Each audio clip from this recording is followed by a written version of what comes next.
Our days may not look as high threat as some other communities that surround us in Southern California, but we do have high-risk days. That 1 or 2 high-risk days could be the reason that we have a catastrophic wildfire here in Bear Valley. Jared Hennon, I am the Wildfire Mitigation and Reliability Engineer here at Bear Valley Electric. So Bear Valley Electric Service is a small electric utility in the San Bernardino Mountains. Entire service area, although it's small, 32 square miles, is within the California High Fire Threat District.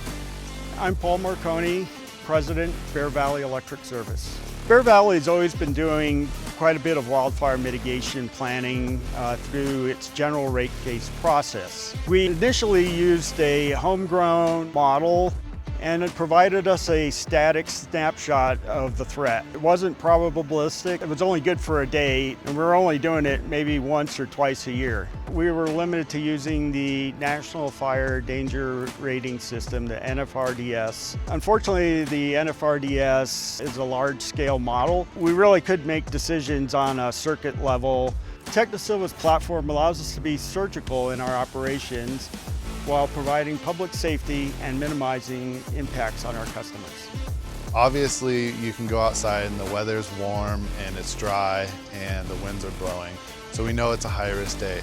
But the risk from the west side to the east side of our valley could be significantly different. Every day we review the fire potential index in the valley to identify areas of elevated concern. I'm Alexis Ravnik, Utility Engineer and Wildfire Mitigation Supervisor for Bear Valley Electric. If there is even moderate FPI, we will look into implementing EPSS protocols to minimize the risk of wildfires. This lets us target areas of high risk and understand what operational protocols we need to do when we send that out to crews.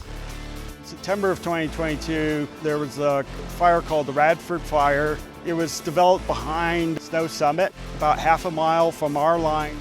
Firefighters are working on a 450-acre wildfire in Big Bear. We were using the model each day to look at the spread of the fire and predict where the fire would spread in the next 24 hours. Our current approach to modeling helps us not only eliminate today's threats, but plan for future threats.